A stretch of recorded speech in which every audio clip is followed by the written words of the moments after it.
Welcome back to What's Next Wall Street. I am Georgia Alfredas.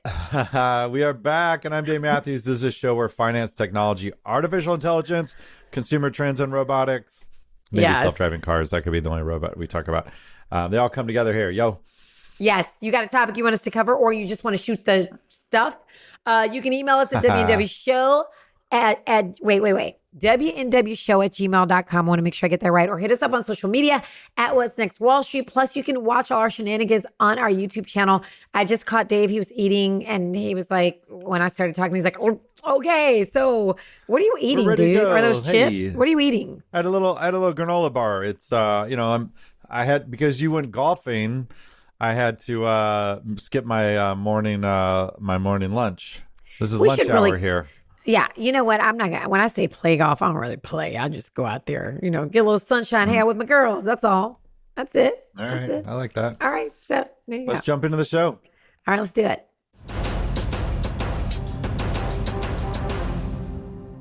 Hey, shopaholics, and I mean by shopaholics, I mean me and you if you do it. Americans are pressing pause on spending. Okay, are you, Dave? Are you pressing pause on spending? Are you still? I am. Shopping?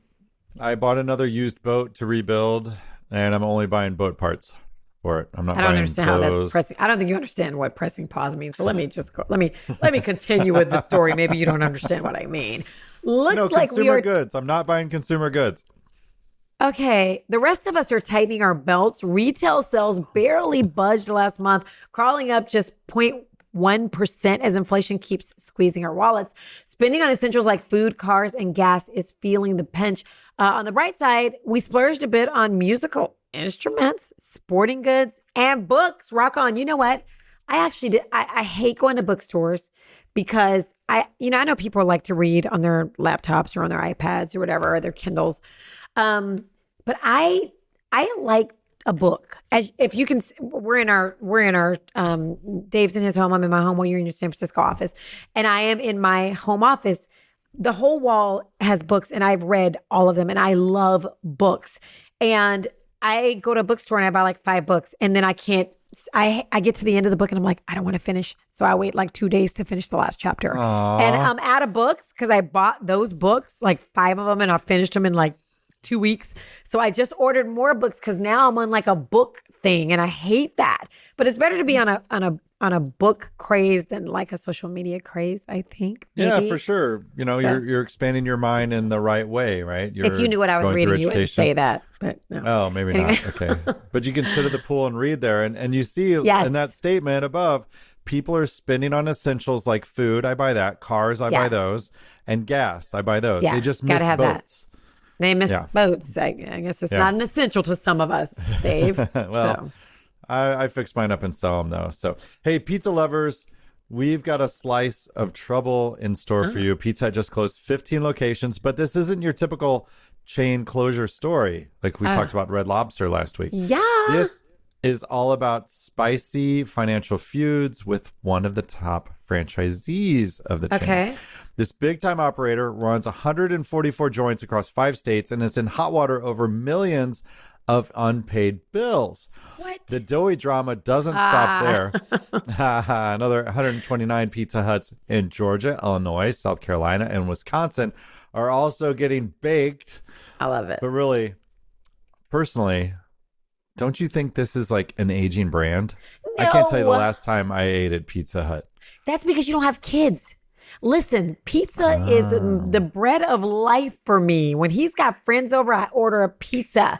And but you do Domino's. I hate Domino's. I'm sorry. And there's not I one do near too. my house. So honestly, there's like little stores, little boutique pizza restaurants near my house. So I order from there. But I still, like, I was sad when Pizza Inn went out, Pizza Hut. That's like childhood favorites. You can't keep doing this to me, Dave. What's the Texas favorite? Freddy's or Fredas, or they're in Las Colinas, Plano, and whatever. So, look, when I was a kid, the Pizza Huts were everywhere. Then Domino's came in and was just delivery only, and those guys ate their lunch. And then Little Caesars, that became our family's jam. Yes. That was pizza. You get 2 of them. Yep. So I guess buy one, get one free kind of thing was clever. Right. Yeah. But man, I miss my St. Louis hometown favorite, Emo's. Emo's Pizza. They did franchise a brand though. Really? and lost the best ingredient that pizza had, which What was was that? love. You are so cheesy. But really, no, is it still there? Is Emo still there in St. Emos is Louis? still around, but there's more of them, and I don't think they're as good as they used to be. But they use not the provolone same. cheese, which is like the Missouri thing. So, but I had a little bodega pizza last night. It was pretty good. I went in and I did a little new place that I normally wouldn't have because I was in a different part of the city, and I like the little small, not really bodega style, but like tiny little store.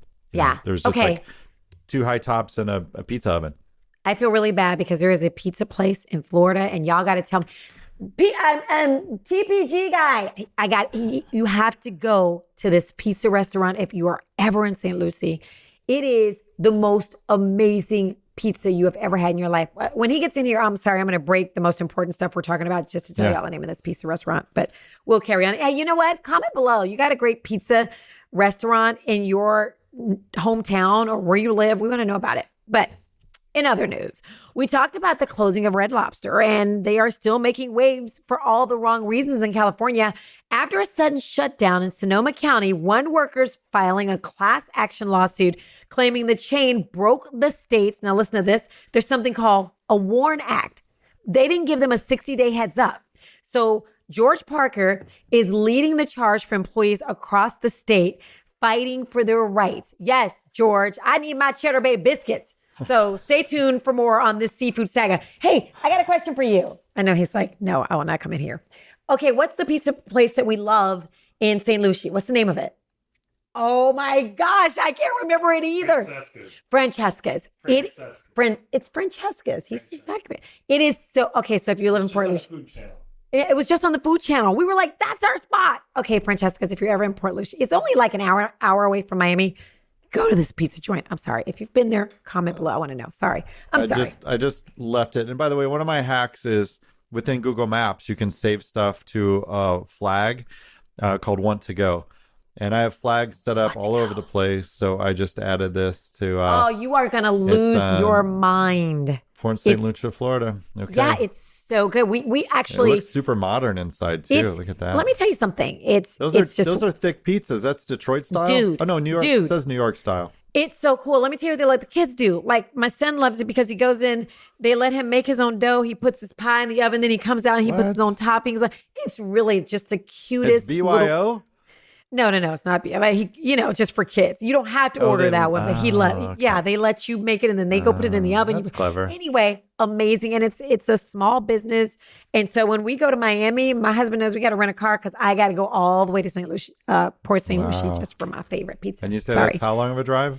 It's like an hour, 15 minutes. That's like going from Dallas to any suburb around. So same thing. It's no big deal. All right. Yeah. All right, well, cool. Well, let's talk about retirement savings as of who's winning and who is not. Some industries are rocking their 401ks more than others.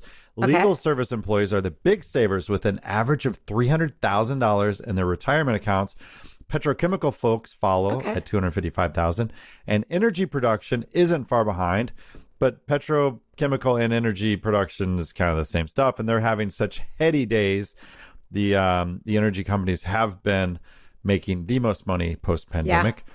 On the flip side, retail workers are struggling with just $51,000 on average in their 401k, with healthcare and real estate not doing much better. You think healthcare would be up? I would think healthcare would be up. Yeah, what happened to all our love of healthcare? They're not stashing their money away. Maybe. Fidelity has a pro tip on this. It's aim to stash away 15% of your pre-tax income. The average Joe is saving about 14%, which is pretty darn close. Yeah. That's good. And I say kudos to you as I keep stashing my retirement in old cars and boats. But look, these things are fun little bank accounts for me that I can whip around in and get some exercise with and do. I was doing engine yoga the other day. I was putting new spark plugs, distributors, and rotor in my boat. And, you got to contort. You got to stretch over the seat and put your hands under. Got you a little yoga in there, huh? Yeah, a little bit of yoga going on. I love it. Yep. All right. Yep. Well, Dave, I've got the 411 on 401ks coming up during my consumer trends segment. Nice. Okay. Heads up, New Yorkers. Over 1 million of you in rent stabilized pads are seeing your rent go up. Now, I thought the whole thing about rent stabilized pads meant your rent was stabilized and not going up. So the Rent Guidelines Board just voted to bump 1-year leases by 2.75% and 2-year leases by 5.25%. So that may not seem like a lot, except it's happened like every year. So protests broke out during the vote, and some folks even got arrested. Landlords say these hikes are crucial to cover maintenance and repair costs. Now, this is the 3rd consecutive year for rent increases. Here's some advice. Stop renting in New York and go south where you could be in a cool crib for what you're spending in a tiny apartment and rent.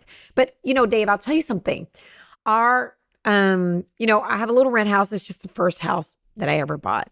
And the taxes have gone up tremendously, but more so than that, the insurance, because I live in Texas. I live in Dallas, or that rent house is in Dallas, North Dallas.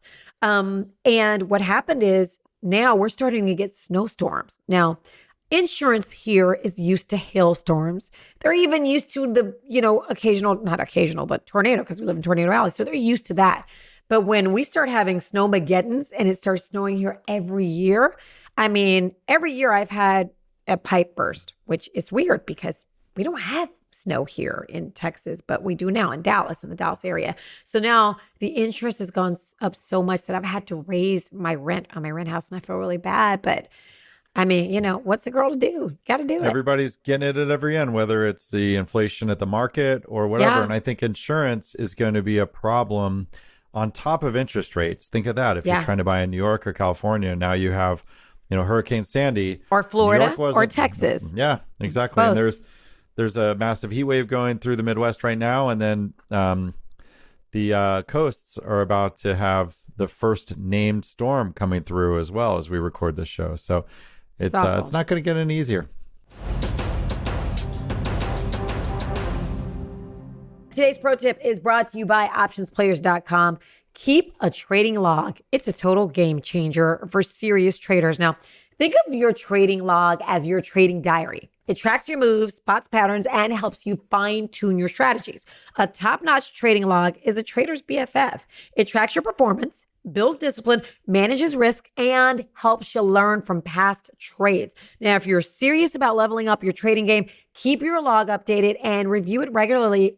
That's a no-brainer. So if you're ready to start your own trading log or you need some awesome templates, check out optionsplayers.com for all the resources you need. Happy trading, and may your gains be ever in your favor.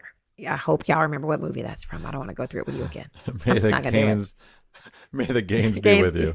Yeah, I'm not going to tell you what movie that's from because we had a little bit of an argument last time. Y'all know what it's from. I'm not going to do it with you guys. Hunger Games. Okay, I just going to say it. Whatever. Hey, this is the part of the show where we get to hear from you. You can always hit us up on social media. We love the comments. You can go to our YouTube page at WNW Show. You can email us, WNWshow@gmail.com, and let us know what you're thinking about. We want to hear from you. Yes. And of course, we are on social media, just as Dave said, which Mike found out. Mike from Twitter wants to know, how much money do I need to start trading options? That is a good question. And to answer that, I'm going to have to bring up Greg Krause, lead instructor at optionsplayers.com. Greg, how much does Mike need to start trading options? Now, some brokers actually do require a minimum to start trading options, and you have cash accounts where, or you can have margin accounts where you can have different levels of options. Let's not get crazy with that. I know what you're asking. You're just going to buy and sell regular calls in that order: buy to open, sell to close. There is no limit. All right. You can start with $50 if you really wanted to, but the problem is you're going to have to go out of the money. It's going to have to be really close date to expiration. So I would say for me personally, if you're trying to, I would say 5,000. That's just me personally. If you have less than 5,000, I'd much rather you just invest it until you get 5,000. All right. And then that 5,000 can start. All right. Because if you're really asking me that, I expect you're probably not going to be the most efficient trader. So you're probably going to make mistakes and lose money. and then you're going to hate it and you're going to be out of money, so on and so on. So I expect you to lose some money just because you hit some wrong buttons. All right. I'm still there today where I might want to do something. I hit a button. I don't even realize I bought the wrong thing until, I go to sell it, but 5,000, but 500 bare minimum, I think. And that allows you to trade one contract, about 4 times a day with a cash account. And that's giving you about $1 a contract if you're trading that day's expiration, but it might just be ones and twosies. But 5,000 is my normal go-to, but a lot of people say 2,000, but I think you need more than that. Because Greg, the key here with stocks is if you buy a stock that's $7 a share and you buy 100 shares, you need $700 plus, whatever fees in your account.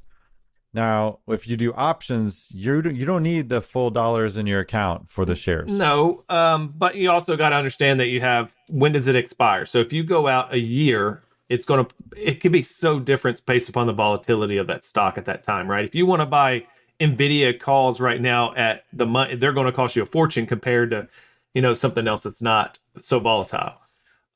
So if you have like a year's in it, normally it's going to be right at that IV, that applied volatility, of course. Let's just say it's like it might be 10%. It might be less than that. I'm not going to say where to be, but of the overall price, you might only have that 100, you might only pay 10% of what the cost is. So if you want a Apple, for example, you might pay $1,000 max for that, right? For at the money ones. But that's not trading. And he did ask trading options, not investing in options. For me, if you're trading options, you're buying to look to sell, not to buy to hold, like you would buying shares of stocks or something.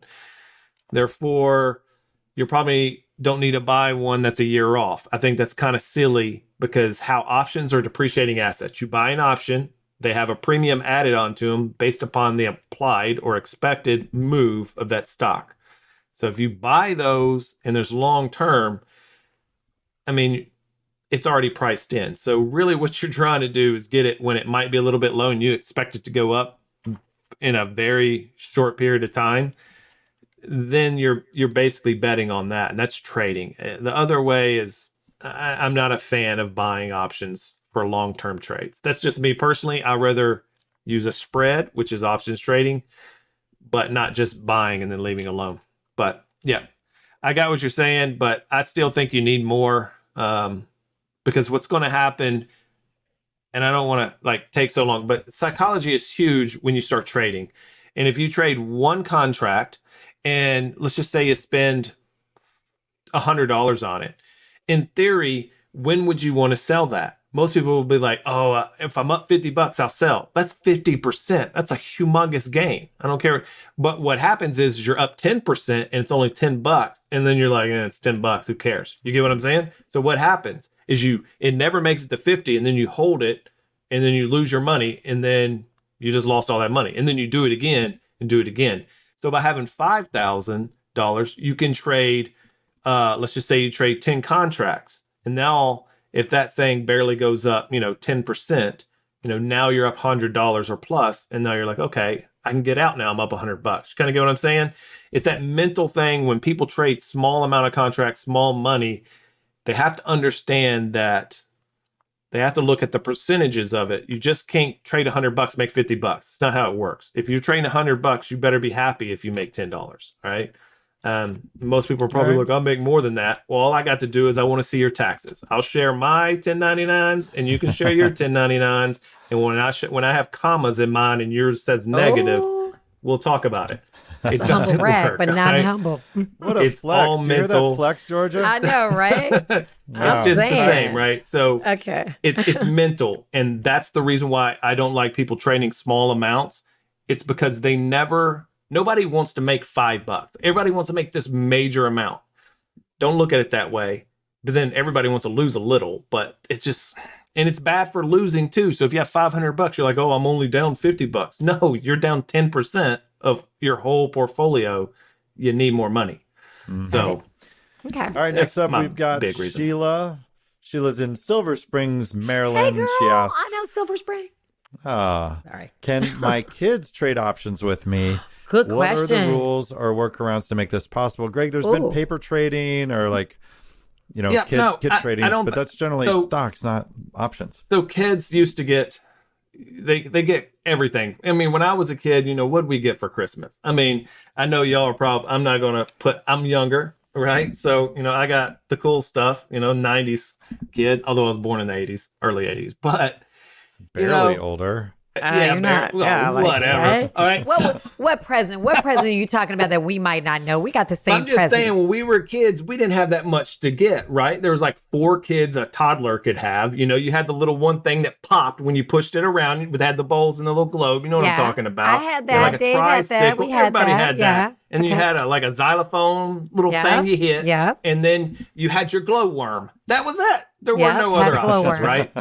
So, and then there's even more now for kids. You have all the video games, phones. I mean, I was in high school when cell phone, I mean, you had the bricks, right? But like when the first little Samsung Flip came out or something like that, I think I was in high school, right? Yeah. So, and then that was when people didn't know you had to pay like 25 cents every time you text someone. I had a so suitcase. Texts were like, I had the right, little suitcase thing with a the bag phone. phone, yeah. Yes. So back then, like you might have got someone, your parents would be like, I got you a savings bond or something like that. Grandparents might get you that. Or my grandparents were like, here's a bag of marbles, whatever. I think it's instead of that, now we have the internet, we have the option to teach your kid finances. Your school system, unless you're lucky enough to go to a private school, okay, does not teach your kids finances. Kids can't balance a checkbook. They surely don't understand interest, present value, or future value. They are financially stupid. Okay, they will leave college thinking they're educated, but they are financially not stupid. I'm going to get canceled. They're financially retarded. Okay, I'm just going to say it because stupid or literate is not a strong enough word for it. Okay, you have to put the hard.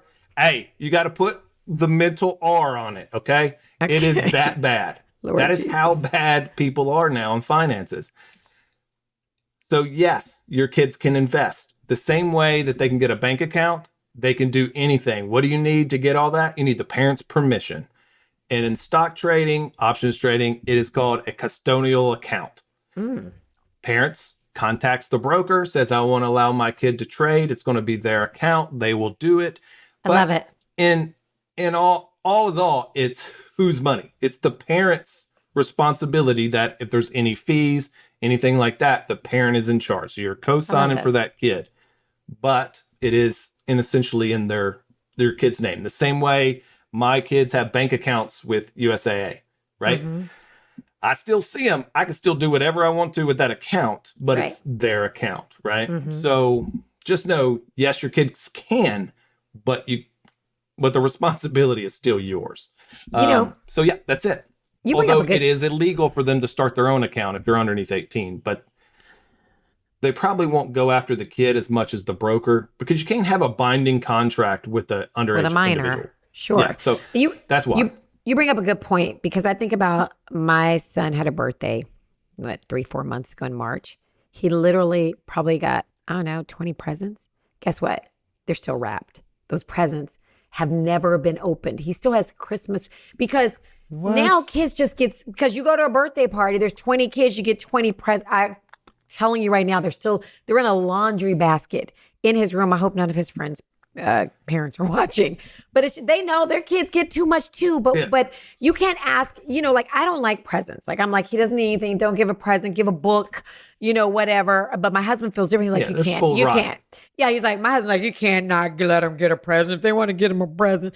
But I'm like, I'm one of those people. I'm like, give to a charity, get them a book. But I wish I could say, spend that $20, put it in a trade, put it in his Acorn account. Give them something. I wish I could do that, but you really can't. Teach them a little something, or just let them learn, right? They can do whatever they want.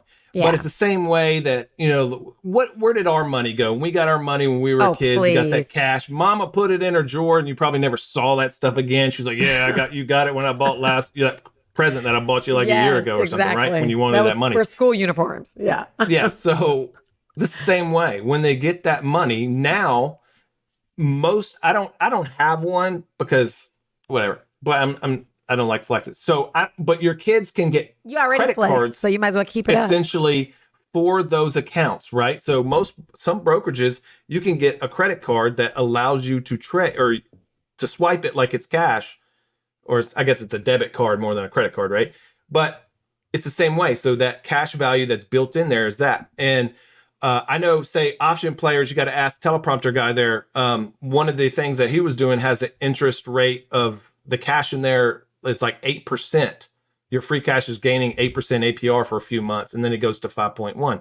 So it's just as good as putting in a savings account. And a lot of them actually have debit cards also. So if they put their money in that, they can sit there and invest and then still have that debit card. So it's a bank account where you can put your birthday money and stuff in. You can grow it. You can make stupid trades. You can go, play with GameStop or whatever you want to, and it's just for some reason to get them started, because the same way when kids do something a lot, they usually do it when they get older. So if kids work out and do things like that, normally they'll do that when they get older. The same way, if you teach someone to invest now, they might do it as older. Because you said something like the average person's putting away 14%. No, the average person that puts money away puts 14%. The average person puts $0 away, because the 80% of the population has no savings and no retirement, right? Yeah. So it's pretty sad. It's pretty sad. You don't start thinking about it when you're young, though. Right? Yeah. Yeah. They just don't. And then, I'm not going to say they're living paycheck to paycheck, because they are. But, like I said, when we were a kid, we got by with whatever we had. We didn't need 95 million gadgets to survive. That's right. So this is a whole nother tangent, but you bring up this point. Have y'all seen those commercials? This is the longest show ever. I'm sorry, y'all, but we start going down a rabbit hole. Have you guys seen the commercial? And it's about excess. Like, they have a guy and he's got on like 100 ties, and then they show a girl and she's carrying like 100 like bazillion purses, and it's like, you don't need that many you can't use them all. Like, why do you buy in such excess? And I'm at an age now where I really don't need anything else ever, but it's hard to live that way. And kids are the same way. Why do you need a million pairs of sneakers? Why do they have to be this way? And so I don't know. Maybe we'll all start going green and just all save for retirement and live in a treehouse. Is that what you want us to do? I mean, you don't have to, and it doesn't have to be for retirement. It's just to make money. Is you can look at it that way. Okay. I like it. My retirement is nothing to do with my investments. Got it. Nothing. Got it. I have a pension. I have all that. My retirement is fun money. Yeah. Right? I like it. Especially when you're younger, and what are you going to do? Look, you're 21. Okay. Because I don't want to say 19. You don't need to go buy fancy beer, right? No. Yeah. Natty Ice. Yeah. And then I say natty ice because it's 5.5% alcohol, not 4 point something. So you get that extra can in the 6-pack. It's like 7 of them, right? Okay. Boone's Farm or whatever you got. It doesn't matter. Boone's Farm. Save the money. You don't need the fancy stuff. That's right. Go to McDonald's. Get the dollar menu. Be bougie. Be bougie. You don't need sushi. Yeah. Oh my gosh. Making me think about that $6 chicken breast sandwich at Popeyes. All right. Thanks, Greg. We can't go out to eat anymore as a kid now. It's way too expensive. Oh my gosh. Chick-fil-A is like $20. Give me a break. I'd rather buy them sushi. All right, Sheila, Mike, thanks for the questions today, but we want to hear from you. If you've got questions and just want to say hi, we're here for it. You can also reach out to Greg at optionsplayers.com. So whether it's questions, comments, or just sharing your thoughts, hit us up. If you want to slide into George's my DMs, it's WNWshow@gmail.com.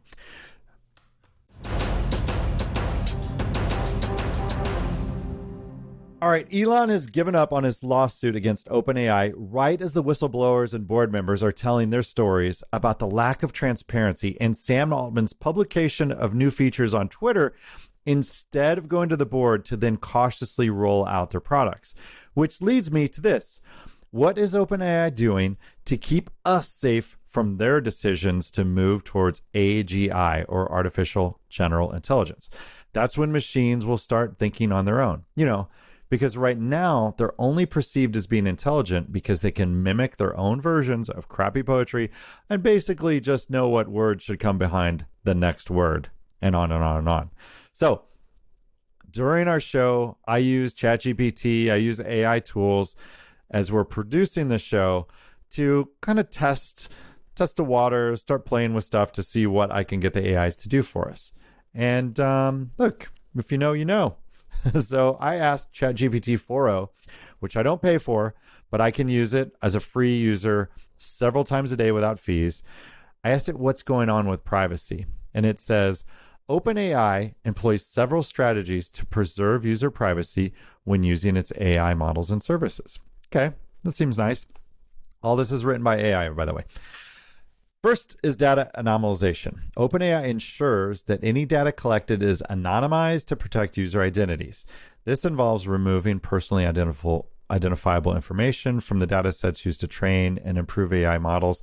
My take, though, on this is not the AI, this is Dave, is that if you're using a login, which, since I don't have a credit card, that could be a burner email account, right? Doesn't have to be me per se. Doesn't have to be my domain. Could be some just made up at whatever.com. But since they don't know my name and address from a credit card, I guess I'm okay with that, data anonymization. But are you? Have you created a burner account for some of these things? Like, sometimes I'll do that if it's a service I don't want to use very often. I'll create a burner email for it. Okay, this is the AI again. Next up is limited data retention. Now, OpenAI retains data for a limited period, only as long as necessary to fulfill the purpose for which it was collected. This minimizes the risk of data exposure over time. Okay, my take on this, who cares? They're using your content to train their model. So they look at the content you going into it, which is what question you ask, and then they're looking at the response.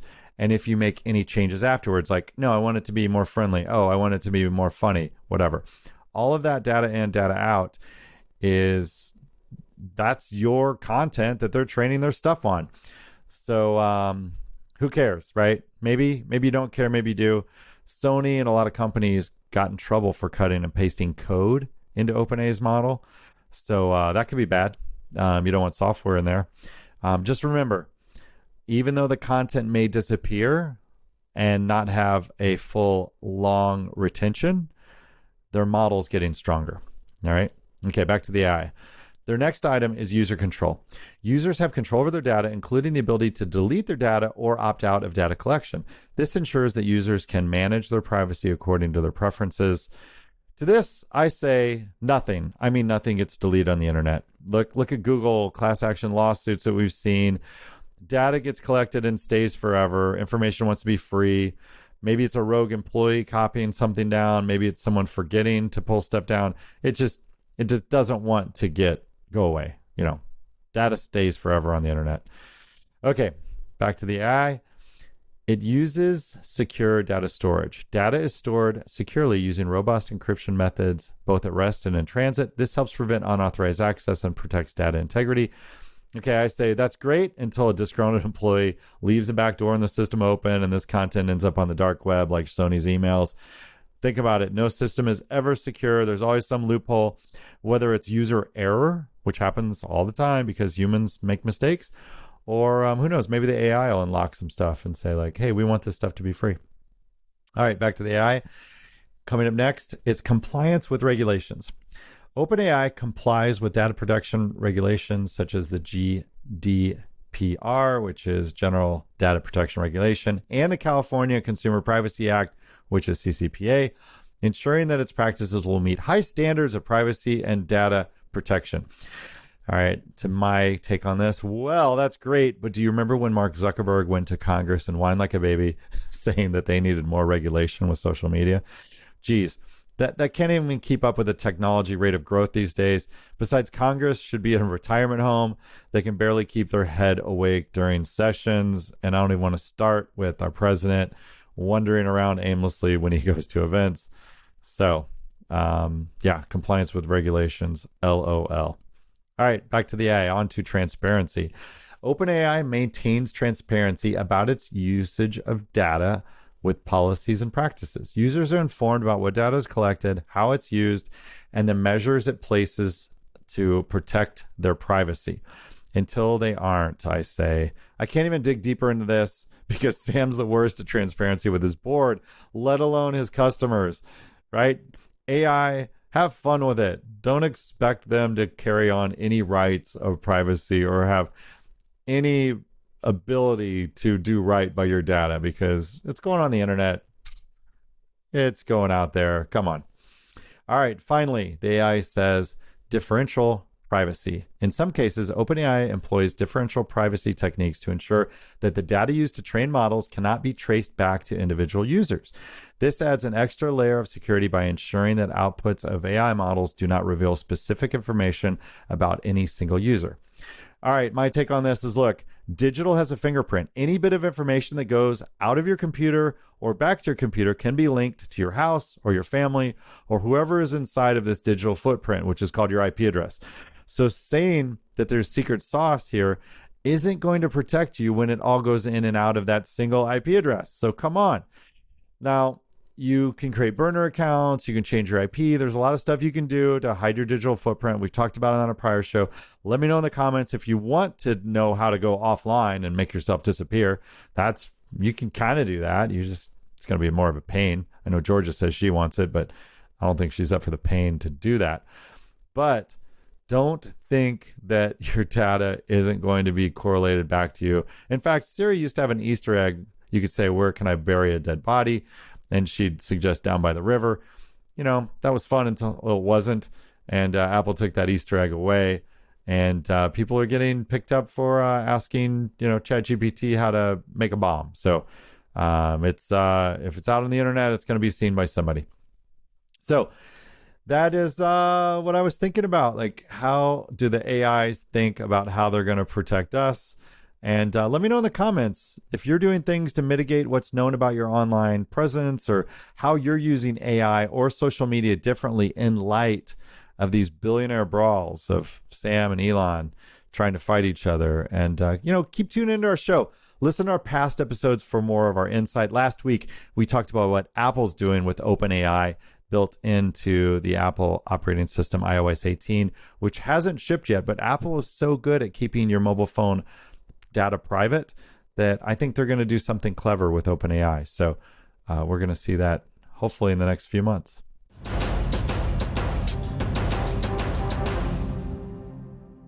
We talked about 401ks earlier, and I just think people don't know their 401ks. You got to get to know your 401k like it's your girl or your boy. So you got to check out the different investment options like mutual funds and company stock. Here's the thing. Remember, you can contribute up to $19,500 a year or $26,000 if you're 50 or older. I wish they would change that. I wish they would let you invest however much you want, but I digress. If your company matches your contributions, do not leave that free money on the table, people. Next, you got to think about your retirement goals. When do you want to retire? I know this may be hard for you to think about when you're 30, but let's get into it. Okay. What kind of lifestyle do you dream of? Estimate how much that lifestyle is going to cost you so that you have a target to aim for.